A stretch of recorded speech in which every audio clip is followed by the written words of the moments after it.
عاش النووي والأخ تفضل أبو عاش النووي. لا لا حجي دوري عليكم السلام. من اللي يقول دوري؟ الأخ مراد. نسيب المازنية في غزوة أحد أشجع من علي بن أبي طالب. أشجع لأنها ثبتت مع النبي صلى الله عليه وسلم وقال ما أجزع منا مثل نسيبه. أين علي بن أبي طالب؟ ليش تكذب أبو عائشة؟ ليش يقول أشجع من عمر؟ لأن عمر هرب يوم أحد. أبو بكر يقول كنت أول من فاء. أما أشجع من علي، شوف السير، شوف ابن إسحاق، شوف ابن هشام. نادى جبرائيل بين السماوات والأرض لا فتى إلا علي ولا سيف إلا ذو الفقار. شنو نسيبة؟ نسيبة بنت كعب لازم بيدها خنجر، تقول من دنا إلى رسول الله. نعم شجاعة والله العظيم تسوى شوارب خلفائك. نسيبة بنت كعب زين تقول من دنا إلي أقتله. يقول لها النبي صلى الله عليه وآله، يقول لها ام عمارة ابنك، تقول لا رسول الله ابنها يضرب على عاتقها. شجاعة نعم، ولكن أشجع من علي لا. هذا الكلام دعه إلى جانب آخر. قل أشجع من عمر، نعم والله أشجع من ألف من مثل عمر، لأن عمر كما يقول ابن القيم وغيره من أصحاب الصخرة. صعد على الصخرة، من لي بابن أبي يأخذ لي منه الأمان، وطلحة معه يقول من لي بفلان اليهودي يأخذ لي منه الأمان، وصاعدين فوق الجبل، والرسول في أخرى يدعوكم في أخراكم، يقول ارجعوا ما يرجعون. شنو نسيبة بنت كعب جيبها لعلي بن أبي طالب؟ أنت وين تتكلم؟ وين نايم؟ زين سيد خليك كمل مداخلته يا سيد. الله خلي كمل مداخلته. لا يقول أشجع من علي بن أبي طالب. علي بن أبي طالب قتل جدك عقبة، فارس قريش، قتله يوم بدر عقبة بن أبي معيط، زين والد هذا المنافق الوليد بن عقبة بن أبي معيط الصحابي. زين علي بن أبي طالب قتل صناديد قريش. شنو تجيبه مع عمر تقارن مع نسيبة بنت كعب؟ لولا علي بن أبي طالب لحصل هو الذي يكشف الكرب عن وجه رسول الله صلى الله عليه وآله. تنوح، شوف السير، اقرأ من المنادي يوم أحد لا فتى إلا علي؟ من الذي نادى؟ من الذي أعطى لعلي سيف ذو الفقار؟ من الذي أعطاه بعد أن تكسر سيفه؟ من تكسر سيفه على رؤوس أجدادك؟ على رؤوس أجدادك كسره، كسر سيفه تكسر، وأعطي ذي الفقار في معركة أحد. تتكلم عن ماذا أنت؟ تتكلم عن الذي رجع يجبن أصحابه يجبنونه يوم الخيبر. لو على الذي جالس في حديقة ابن كثير يقول سنده قوي، جالس في حديقة هو وطلحة، وتمر بهم عائشة عمر، يقول لها ما أجرأك؟ يقول له طلحة وأين التحوز والفرار إلا إلى الله؟ ويتنوعون. لو حسان بن ثابت اللي مسوي له عمود بسنة الصحيح، مسوي له عمود وواحد يشيل واحد على ظهره هو وصاحبه، يباعون. إذا كر المسلمون كر على العمود، وإذا رجع المسلمون فر عن العمود. بابا عن ماذا تتكلم أنت؟ عندك واحد ترفع به؟ والله ما عندك واحد يرفع به الراس، ما عندك واحد ترفع به راسك. لا أبو بكر، عثمان ذهب بها عريضة يوم أحد، بلغت تخوم اليمن، حتى النبي صلى الله عليه وآله يقول لقد ذهبتم بها عريضة راح ركض 3 أيام اركض أخوي عامر 3 أيام، بلغ تخوم اليمن هارب. عن من تتكلم أنت؟ عن الذي أسلم ويقول أخاف من قريش يقتلوني وقاعد في بيت لابد جو الدرج، صحيح البخاري. عن من تتكلم؟ طيب احترم نفسك، لا تتكلم على علي بن أبي طالب تقول أشجع من علي. قل أشجع من خلفائك، نعم أشجع من خلفائك، نعم. نسيبة بنت كعب أم عمارة الأنصارية أشجع من ألف مثل عمر، وأشجع من ألف من أبو بكر، لأنه ما هربت. طيب تفضل أبو عاش. طيب الرواية للسيد العياشي تبين أن النبي عليه الصلاة والسلام كسرت رباعيته واشتكت لثته وقال نشدتك يا رب ما وعدتني فإنك إن شئت لم تعبد. إلى الآن علي بن أبي طالب ليس بجانب الرسول وليس عنده. طيب النبي عليه الصلاة والسلام عندما يعني رأى عنه هذا الأمر تلفت يمين ما رأى علي بن أبي طالب، يسار ما رأى. المهم شوية لو علي ظهر، فقال له النبي أين كنت؟ سؤال، يعني الرجل يقول أين كنت لشخص كان عنده؟ لا والله، يعني كان بعيدا عنه، فقال يا رسول الله لزقت بالأرض يعني الرجل لزق بالأرض خوفا من القتل، خوفا من القتل، يعني تعرفون أحد ما حصل فيه.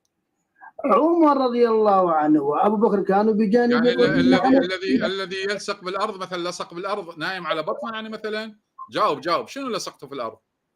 لصقته بالارض اي ثبت للقتال، وليس لصق في الارض نام على بطنه. انت تعرف من لا اسمع، انت اسمع، لا تخليني انزل ادوس وياك في الكلام. اسمع، انت تعرفه من اللي ينام على بطنه ويقول ما بالي اي الناس كذا او كذا، لا تخليني ادوس وياك. تعرفه من اللي ينام على بطنه، مو علي بن ابي طالب اللي لازق بالقاع على بطنه. واضح؟ فاحترم نفسك ولا تتكلم كلام اكبر منك، لا تتكلم. اقول لك ارجع للسيار، ارجع للسير. جبرائيل ينادي لا فتى الا علي، لا سيف الا ذو الفقار، وانت تروح لي تقول لي لصقته بالارض. اي لصق بالارض ثبت، وعمر صعد فوق الجبل بشهاده علماء. والله الان اقرا لك كلام ابن القيم وكلام ابن كثير وبالاسانيد الصحيحه. عمر يا اخوان هرب يوم الجبل، يوم احد، وصعد على الجبل وجلس على الصخره، وكانوا يسمون باصحاب الصخره. ما يجلسكم يقول لهم انس بن النضر، قالوا قتل محمد، قال فقولوا انس بن النضر عم انس بن مالك، قوموا فقاتلوا على ما موتوا على ما مات عليه. يقول عمر من لي بعبد الله بن ابي ياخذ منه الامان؟ وذاك طلحه يقول من لي بفلان اليهودي ياخذ لي منه الامان؟ يطلبون الامان بالمشركين. يا وعليكم بدينكم. شنو هالكلام هذا؟ شنو اذا انت ما عندك واحد تفتخر به وجماعتك كلهم هاربين وفرارين، الذبه لاويك علينا، الذبه لاويك علينا. لا حول ولا. شوف اخواني الاعزاء، هذا السند صحيح، السند صحيح. يقول الشيخ الصدوق على الله مقامه، يقول حدثنا احمد بن زياد بن جعفر الهمداني قال حدثنا علي بن ابراهيم بن هاشم عن ابيه عن احمد بن محمد بن نصر بن ابي نصر البزنطي ومحمد بن ابي عمير جميعا عن ابان عن ابي عبد الله قال لما كان يوم احد انهزم اصحاب رسول الله صلى الله عليه واله، لم يبق معه الا علي بن ابي طالب عليه السلام. وابو دجانه سماك بن خرشه، فقال له النبي صلى الله عليه واله يا ابا دجانه اما ترى قومك؟ قال بلى. قال الحق بقومك. قال ما على هذا بايعت الله ورسوله. قال انت في حل؟ قال والله لا تتحدث قريش باني خذلتك وفررت حتى اذوق ما تذوق. فجزاه النبي خيرا. وكان علي عليه السلام كلما حمل الطائفة على رسول الله استقبلهم وردهم حتى أكثر فيهم القتل والجراحات، حتى انكسر سيفه فجاء إلى النبي صلى الله عليه وآله فقال يا رسول الله إن الرجل يقاتل بسلاحه وقد انكسر سيفي. فأعطاه عليه السلام ذو الفقار، كسر سيفه على رأس أجدادك، على رأس أجدادك كسره. فما زال يدفع به عن رسول الله صلى الله عليه وآله حتى أثر السيف وانكسر. فنزل عليه جبرائيل وقال يا محمد إن هذه لهي المواساة من علي لك. فقال النبي صلى الله عليه وآله إنه مني وأنا منه. فقال جبريل وأنا منكما. وسمعوا دويا، هاي عندك وعندي بالسير، عندك وعندي، عند السنة والشيعة. وسمعوا دويا من السماء لا سيف إلا ذو الفقار ولا فتى إلا علي. ربعك سموها ولا فتى إلا عمر، لا سيف إلا ذو الوشاح ولا فتى إلا عمر فوق الجبل. تفضل حجي.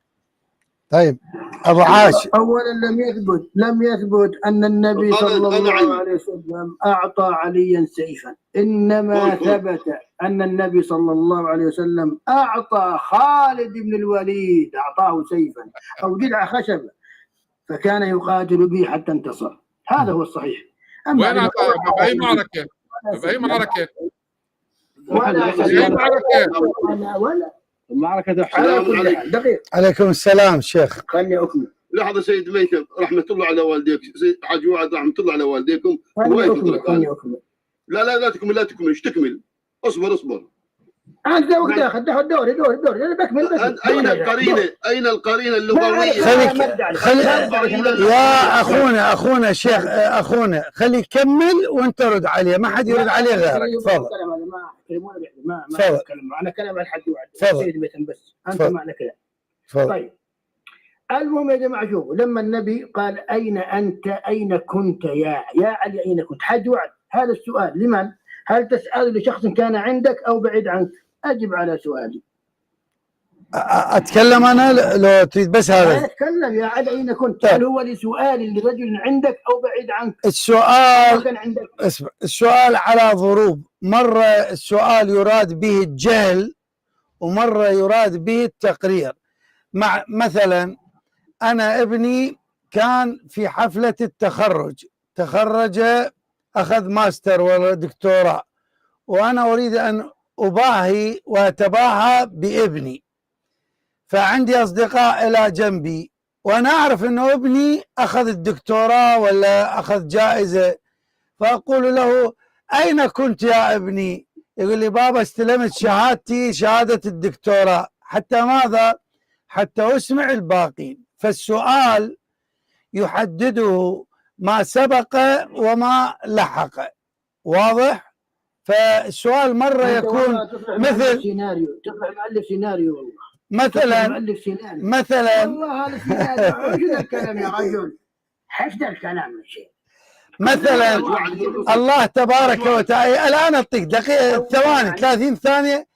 مثلا الله تبارك وتعالى عندما قال لعيسى عليه السلام أأنت قلت، يقول لعيسى سأله حتى ماذا اتخذوني أنا وأمي إلهين، حتى ماذا؟ حتى يبين لأنه عيسى لم يقل هذا الأمر.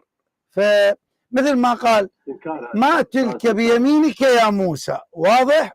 فهذا الأمر أخونا عندما يقول النبي أين كنت يا علي، يريد أن يبين للفارين، طبعا على فرض صحة الرواية، يريد أن يبين للفارين أنه لصق بالأمر، ولذلك الآخرون فروا، ولذلك قال هذا عهدي بك. لو كان علي هنا من باب التوبيخ فكيف يقول له هذا عهدي بك؟ يعني هذا مثلا الآن اجى مثلا رونالدو ولا ميسي، اجى قلت له أنا ميسي ابني، قلت له ها ميسي سوت، قال جبت لي 3 أقوال، واحدة والله خليتها بال90، أقول له والله هذا عهدي بك. شنو يعني؟ يعني يا ميسي دائما تجيبها بال90. انك تضيع الاقوال، انك تضيع الاقوال، عهدين تضيع الاقوال. اي مثلا ميسي ضيع ضربة جزاء، نقول ما عهدنا من ميسي، نادرا ما يضيع.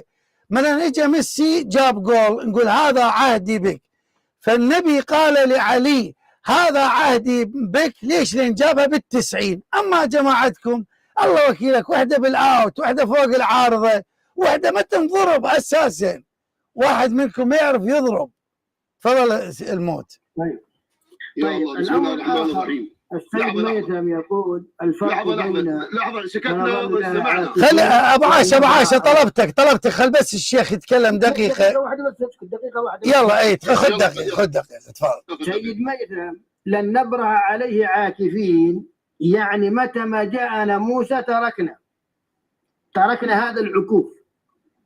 وقوله تعالى نظل لها، يعني هذه مقيمين على عبادته ودائمين.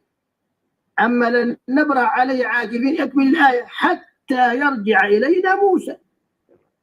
فعندما يرجع إليهم موسى يتركون هذا الأمر. تفضل حاج وائل. تفضل أخونا. بسم الله الرحمن الرحيم. سلام عليكم إخواني المؤمنين والمؤمنات، تقبل الله أعمالكم. النقطة الأولى أريد من حاج وعد يتلطف علي، أنه يجعلني أنا دائما أستطيع أشارك. أنا صار لي كم ساعة يا أخوي. أي هاي وحدة. الشيء الثاني مرة الأخ ساعدوه إخواني، ساعدوه بعد إذنكم. تفضل. أي ذكرتم عدة نقاط، أبدأ بآخرها. لصقت بالأرض، أين القرينة اللغوية التي تفيد أو تفسر أن اللصوق هو الاختباء؟ هذه أولا. ثانيا، حينما تفقد رسول الله بظاهر كلامه أين كنت؟ هل البعد والقرب يلازم الخوف أو الفرار؟ كلا. الثالثة، قال صلى الله عليه وآله الذي لا ينطق عن الهوى إن هو إلا وحي يوحى. غدا سوف أعطي الراية لرجل كرار غير فرار. انتهى الأمر، نقطة راس سطر. إذن النبي يقر، وإقراره من السماء أن هذه الشخصية أمير المؤمنين عليه السلام كرار غير فرار، لم يستثني زمان أو مكان. هذه في خيبر. النقطة الأخرى في خيبر، نحن نتكلم عن أحد، هذه في خيبر. في خيبر ومن قال جيد نعم جيد في خيبر، أعطيني هذه في خيبر. اصبر في لي خيبر الرجل كان مريض في لا الخيمة جالس، اصبر كان في لي خيمة اصبر مريض يشتكي عينيه. هذه في خيبر، ايش دخلها في أحد؟ اصبر لي لعنة الله على الشيطان. شهد له قبل المعركة يا رجل، شهد له قبل المعركة. ايوه هذه في خيبر، ايش دخلها في أحد؟ في أحد هرب. أعطيني في أحد هرب قبل خيبر شهد له، قبل أسكت. لا يدخل المعركة شهد له. ضرب ضميرك. في أحد هرب. في أحد هرب ولزق بالأرض، هرب، ما كان في معركة. كرار دائما. علي بن ابي طالب هرب. أين الاستثناء يا اخوان؟ خلينا وياك. اين الاستثناء؟ اين الاستثناء؟ خيبر ما دخل خيبر، انا ما دخلي في خيبر. خيبر خلك الرجل. اين الاستثناء؟ طيب النبي حينما اخبره ولم يثبت في المعركة. اسكت. هرب مع الهاربين وفر مع الفارين. جيد انتهى الموضوع. نقطة خلاص. انتهى الموضوع، دعنا نرد عليك. جيد، اصبر. أين الاستثناء الذي تثبت به أن قول النبي خاص بخيبر؟ تفضل، ولك سنة ضوئية.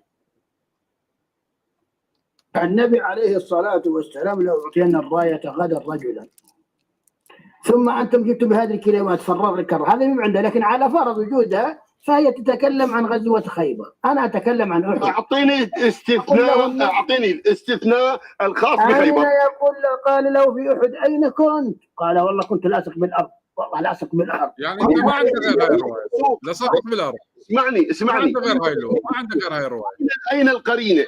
أين القرينة؟ أن اللصوق يعني الاختباء. لك سنة ضوئية، تفضل. معناها إيه؟ الشخص الذي قبل اللصوق يعني التسمر. أنا أجيبك. اللصوق يعني التسمر، يعني الثبات. تكلم يا رجل، خلينا نتكلم. يا ابو عبد الملك، ابو عبد الملك تينا مجال القناه كلها لك، القناه تريده. شنو يا ابو عبد الملك؟ لازم الميكروفون من الصبح لهسه. رحمة الله عليك يا قدر. لا ابو عبد الملك انت انسان طيب، انسان طيب يا هارب يا نجس. لا ابو عبد الملك انت انسان طيب، وانت انسان خوش انسان، انت عمود البرنامج، ليش تتجاوز؟ ارجوكم سيد ميتم، رحمه على والديك، رحمه على امك. اوف الشيخ وياي، كمل شيخ كمل. اي والله. اين القرينه التي تخصص بها قول النبي انه كرار غير فرار فقط في خيبر؟ تفضل حتى اصدقك. خليني ارد على هذا الرافضي الذي يصرخ كالمرأة. انا طرحت خليني ارد عليك يا من تصرخ. خليني ارد عليك. خلي يرد ابو عاشه، وانت بعد فضيله الشيخ ابو عاشه يرد، وانت فضيلتك. انا اسم الموت.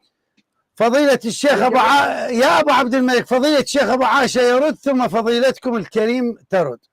يلا. ولك كم مرة قلت لك ابو عايشه ليس من اهل السنه. بتفهم عربي، تتكلم مع كردي. الجواب يا جاك السفي يلا اسمع عليك. واذا خاطبه قالوا سلاما. انا لا ارد على السفهاء. شوف، النبي صلى الله عليه وسلم قال له في غزوه خيبر، مسحوا بك الارض هؤلاء الروافض وانت منهم، واحد منهم. قال له انت حمار غدا الرجل يحب الله ورسوله. عيب كرار غير فرار. هذه معناها في غزوه خيبر. انا اتكلم عن احد. اعطني التخصيص. اعطني التخصيص. اين التخصيص؟ والله دمرك الممهدون ابو عاشه، حقيقه اليوم الممهدون دمرك اليوم بصراحه. انا اعطيته التخصيص واضح. لا، هو طالبك بالقرينه، لا قرينه مقاليه، لا قرينه حاليه، لا سياق، لا سباق. اليوم انا اقول لك ابو عاشه، اول مره، مش اول مره، لكن من الامور اللي الواضحه جدا، اليوم الممهدون دمرك تدمير كامل. يعني اليوم الله كيف، اليوم معاشه لا تسوي لك شاي، اليوم معاشه لا تسوي لك شاي ولا هاي، امشي روح للممهدون. التخصيص أن النبي عليه الصلاة والسلام إن شاء الله مولانا أبو أحمد خادم. هذا أبو عائشة النووي. أبو أحمد يريد يرد عليه سيد ياسين. لا بس أرد أعطي رواية من كتبه، نفس الرواية أخواني، نفس الرواية اللي في كتاب الكافي اللي قرأناها قبل قليل عند أحمد بن حنبل، فضائل الصحابة. هذه أخواني أمامكم، هذا كتاب فضائل الصحابة اللي يقول علي بن أبي طالب هرب أقول له خسئت وجبنت، والله العظيم كتبك هاي كتبك، كتب الشيعة والسنة اتحدوا. يقول حدثنا عن محمد بن عبيد الله بن أبي رافع عن جد قال لما قتل علي أصحاب الألوية يوم أحد، قتل أصحاب الألوية يوم أحد، قال جبريل يا رسول الله إن هذه لهي المواساة، فقال له النبي صلى الله عليه وآله إنه مني وأنا منه، قال جبريل وأنا منكما يا رسول الله. نفس رواية الكافي. سيد ميثم الموسوي، سيد ميثم تسمعني؟ لحظة تسمعني سيد ميثم الموسوي، أناشدك بجدتك الزهراء أن تصلي على محمد وآل محمد. اللهم صل على محمد وآل محمد الطيبين الطاهرين. قبل قليل على عناد حسام الأخ عيسى شاه أرسل 1000 يورو إلى القناة، إلى دعم قناة الصديقة الزهراء، والآن عباس عبيد أرسل 1000 دولار على عناد حسام ودعم لقناة الصديقة الزهراء. صلوا على محمد. اللهم صل على محمد وآل محمد. أول مرة نستفاد من حسام حجي. أسأل الله أن يبارك بالأخ عيسى شاه وفي رزقه وفي أولاده، اللهم بارك له في رزقي وفي أولادي. وأسأل الله العلي العظيم أن يبارك بالأخ عباس عبيد في رزقه وفي أولادي وفي صحتي وعافيتي وكل من وقف معنا. كذلك أحد الأخوة من أستراليا الآن يقول أرسلت المبلغ، أسأل الله أن يبارك فيهم، وأرسل الله أن يبارك الأخوة في الكويت وفي قطر وفي السعودية وفي لبنان الحبيبة، والعراقيين الأبطال في أستراليا وفي كندا وفي أمريكا.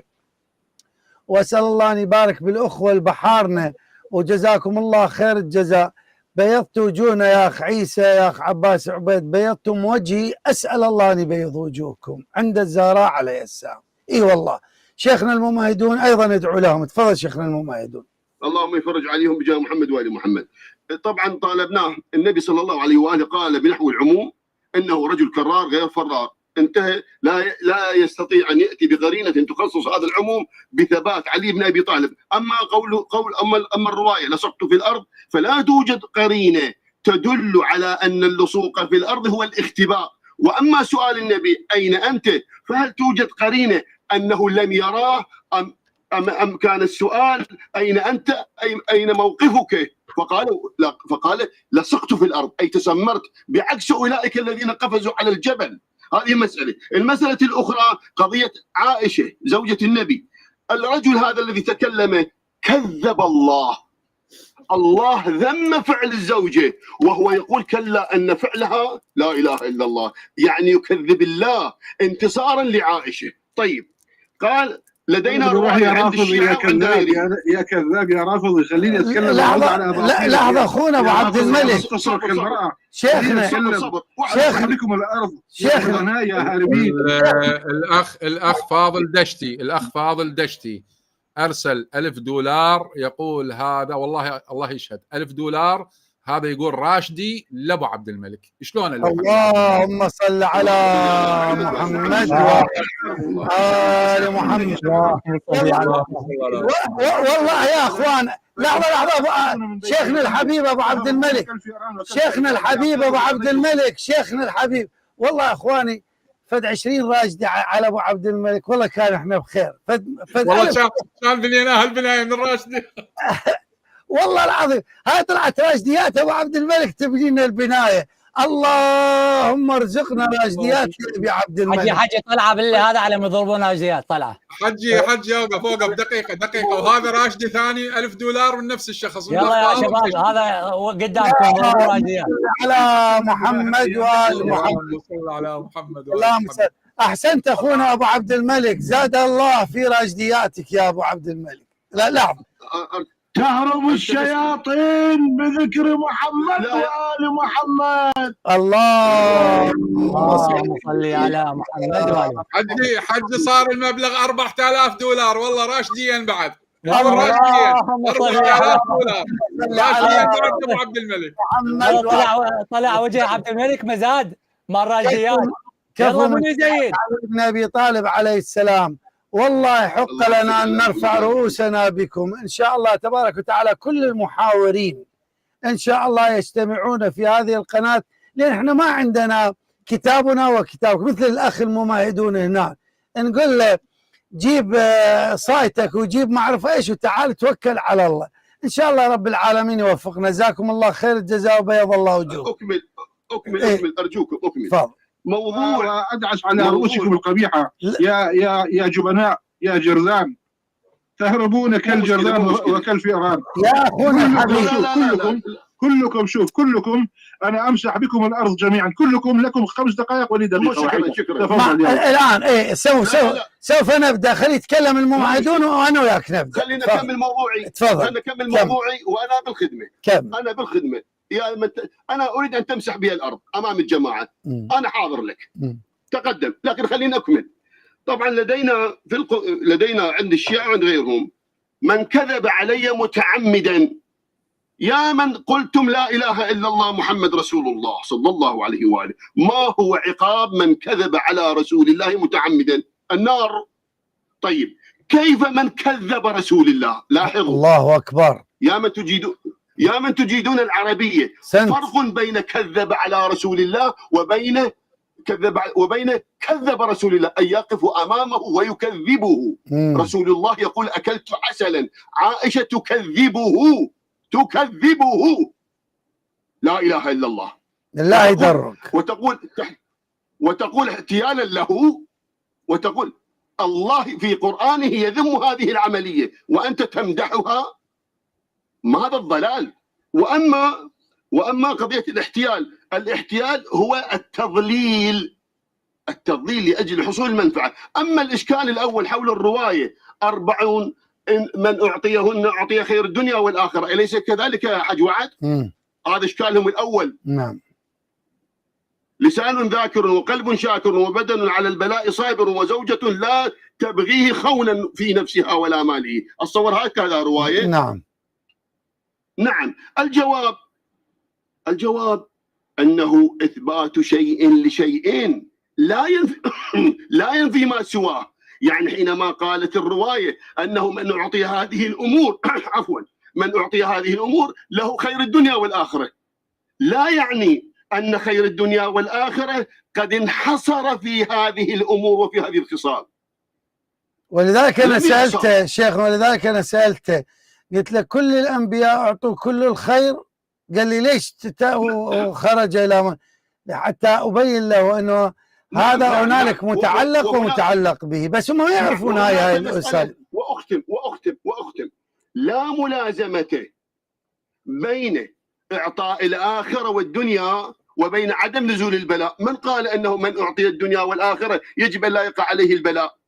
وصلى الله عليه وآله قال لم يؤذى نبي مثل ما أوذيت.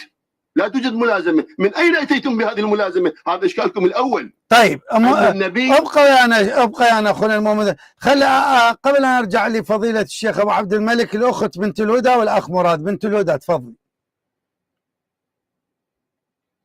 السلام عليكم.